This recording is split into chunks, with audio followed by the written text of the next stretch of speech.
كنت فاكر حياتنا عادية لحد الليلة دي، الليلة اللي سمعت فيها صوت بينادي اسمي من تحت أرضية الصالة.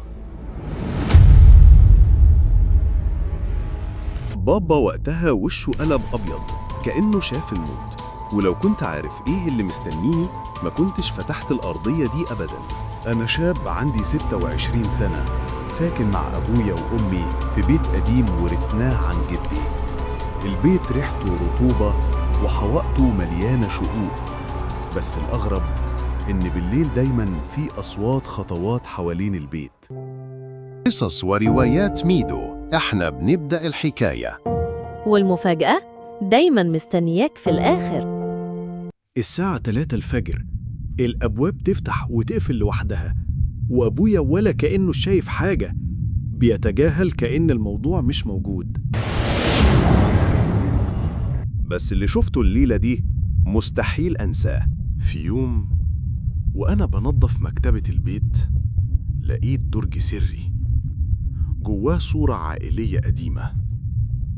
الغريب إن في شخص واقف معاهم وشه متغطي، والشخص ده شبهي بالظبط. الجو قلب، عاصفة مرعبة، الكهرباء قطعت، وفجأة ريحة دخان طلعت من تحت الأرضية، وسمعت صوت بيقول انت جيت بدري.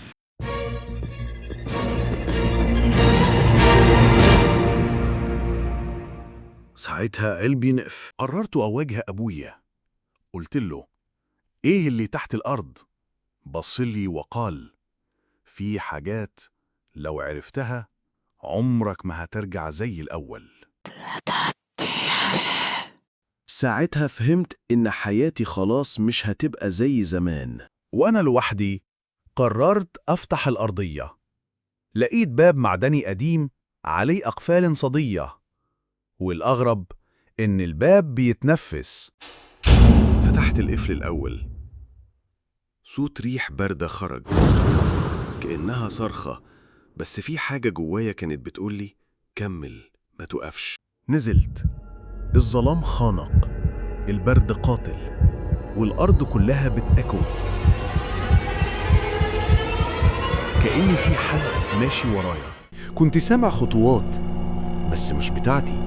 الغرفة السرية، صناديق خشب كتير، كل صندوق عليه اسم، وأكتر اسم شدني كان اسم أمي.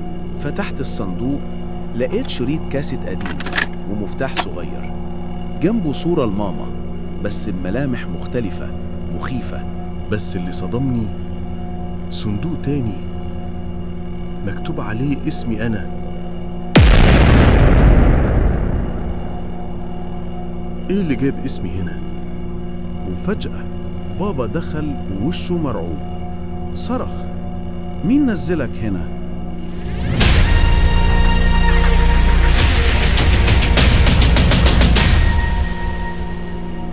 أنا اتجمدت في مكاني. بابا قال أنت ما تفهمش، ده مش مكانك. سألته يعني إيه؟ رد اللي تحت ده مش للعالم ده. ابتديت أربط الأحداث، الصورة، الصناديق، الأصوات، وساعتها بابا اعترف اللي في الصورة هو أنت بس من زمن تاني. الموضوع مش عقلاني، إزاي يكون ليا نسخة تانية؟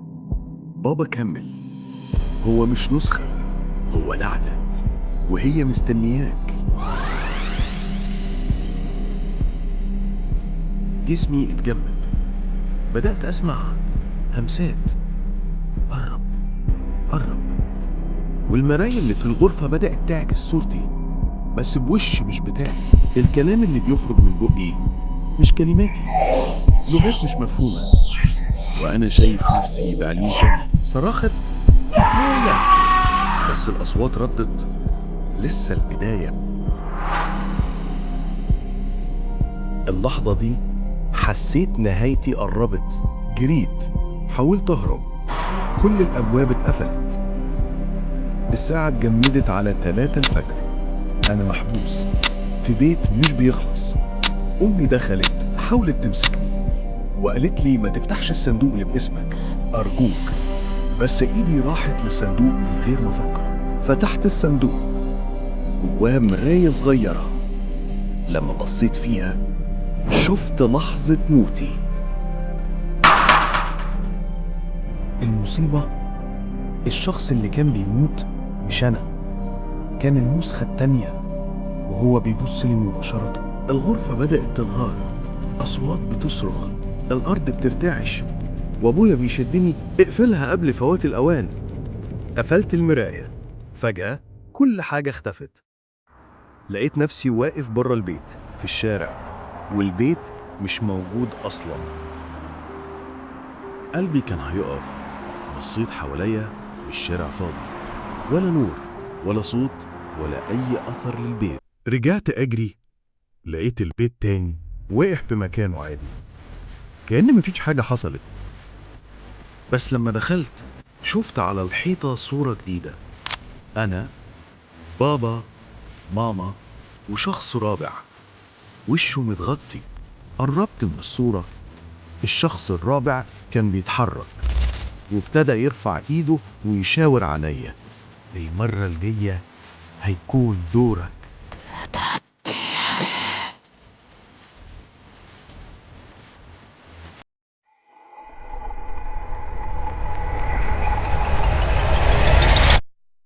ده كان جزء من حكايتنا، واللي جاي أحلى. اشترك في القناة وما تخليش القصة تفوتك. وصلوا على النبي صلى الله عليه وسلم علشان البركة تحل علينا وعليكم. استودعكم الله، ولنا لقاء آخر في القصة الجاية.